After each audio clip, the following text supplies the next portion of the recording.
Alors je travaille sur les débris spatiaux. Donc débris spatiaux, on va dire que c'est les vestiges de l'activité humaine dans l'espace. Donc quand on lance des fusées, des morceaux de fusées terrestres en haut, également des vieux satellites qui ont fini leur mission, enfin des objets divers et variés. Et donc aujourd'hui, la population de débris spatiaux a tellement augmenté qu'on est obligé aujourd'hui de trouver des méthodes pour les éradiquer. Et entre autres, moi je travaille sur la modélisation en fait, des événements de fragmentation.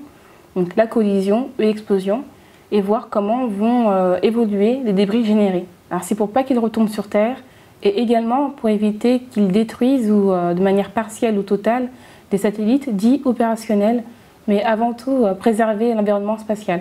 Je suis femme de ménage dans l'espace. Ou non, technicienne de surface spécialisée dans le nettoyage de l'espace. C'est un rêve de petite fille. Travailler avec les étoiles, aller dans l'espace, tout ça, c'est des rêves d'enfant que j'ai gardés aujourd'hui. J'ai été touchée par de magnifiques images des étoiles, nébuleuses et planètes. Et c'est juste avec ces images que je me suis dit, plus tard, je deviendrai astronome. Je ne sais pas comment, mais je deviendrai astronome. Alors depuis cette révélation, mon parcours ça a été à 100% universitaire. Donc après un bac scientifique, je suis partie à l'université Pierre et Marie Curie où j'ai suivi un parcours en ingénierie mécanique. Après, j'ai obtenu un master en mécanique des fluides. Mais ma dernière année de master, en fait, je l'ai faite au Japon, où j'ai passé un an dans un laboratoire qui construisait des nanosatellites. Croire en soi. Même si les gens vous encouragent, si vous n'y croyez pas, vous ne pourrez pas y arriver. On ne peut pas vous remplacer sur ce point-là. La motivation, il faut qu'elle soit là. Croyez en vous, donnez-vous des chances. Et même si ce n'est pas facile, essayez. Juste au moins essayez. Mais ne pas partir défaitiste. Alors après cette thèse, j'aimerais devenir astronome.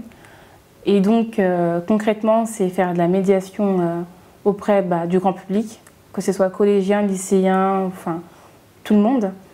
Et j'aimerais aussi continuer à travailler sur les déchets spatiaux, parce que c'est vraiment une passion, même si ce n'est pas forcément glamour. Et j'aimerais aussi apporter ma contribution en fait, dans tout ce qui touche à l'environnement, donc là l'environnement spatial. Alors mon rêve professionnel, c'est d'être épanouie dans le travail que je ferai plus tard. Parce qu'il y a une citation que j'aime beaucoup, donc je vais faire encore de la pub pour Confucius. C'est choisis un travail que tu aimes et tu n'auras pas à travailler un seul jour de ta vie. Et c'est ça mon objectif, c'est qu'un jour cette citation, je la retrouve dans ma vie. Il me semblait qu'il y avait une étude qui disait qu'il n'y avait même pas 20% de femmes dans l'astronomie. Après, dans mon institut, malheureusement, il n'y a aucune femme astronome. Donc ça fait un peu bizarre. Mais c'est vrai que c'est un milieu très masculin. Je vais parler pour mon équipe, donc j'ai pas de problème au niveau du fait d'être femme et eux hommes. Non, je ressens pas de différence, mais c'est vrai que je trouve qu'il y a quand même un manque de diversité dans ce domaine, et c'est vraiment dommage.